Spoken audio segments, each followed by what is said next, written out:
We're here for a very special reason on stage here with you. We're here to celebrate and recognize Atlantic Container Line, represented here today by President and CEO Mr. Andy Abbott. ACL has been a very, very, very long-standing customer, a carrier here in the Port of Halifax. They have called continuously at this port since 1969. So, yes, I think that deserves a round of applause.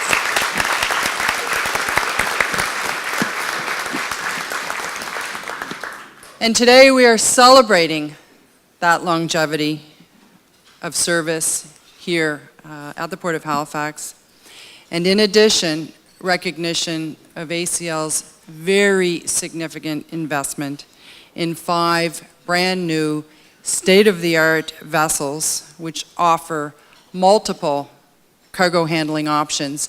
And I can tell you that it was a very exciting day, I'm sure, for you, Andy, and your staff here in Halifax, but for the entire port community on the day that we saw that first vessel come into port, because it was so different and grabbed everybody's attention. I got a number of phone calls. What's that? You know, what's going on here? It was a proud day and an exciting day, and so I'm sure for you and the members of your team, an extremely exciting opportunity to take possession of these new vessels.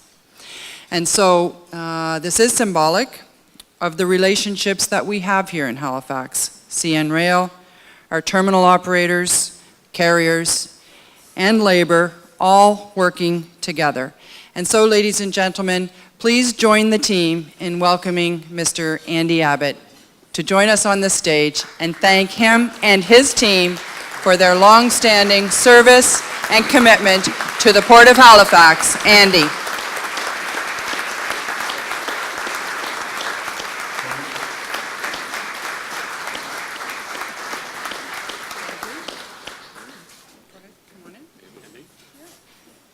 Thanks very much.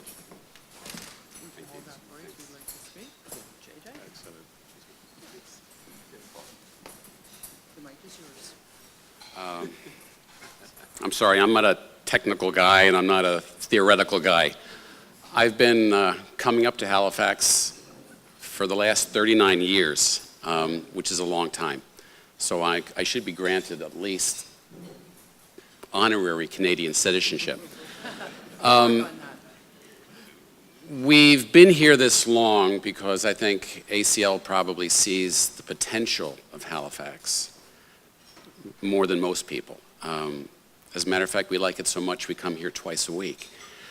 But at the same time, Halifax does face a lot of challenges.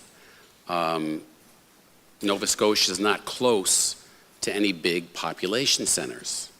Okay, we're 1,000 miles away. You're not close to any big manufacturing centers. Okay, we've got lots of wood and we've got lots of fish. But, you know, it's kind of far away from the industrial heartland. So the only way Halifax can work is if nobody gets too greedy. The carrier can't get too greedy. The terminal operator can't get too greedy. The Port Authority can't get too greedy. The railroad can't get too greedy. And labor can't get too greedy. Because if one guy gets greedy, you screw it for everybody else. A few years ago when CN was going through its American management period, we came close to pulling out of the port. Thank God they decided to get some sense and bring in Canadian management again. So as a result, we're still here and doing strong. But to give you a kind of a practical problem, and I'll give you all this as a practical problem that we have. For Halifax to survive, you've got to kind of fight off New York and you've got to fight off Montreal. In order to do that, you got to do things better.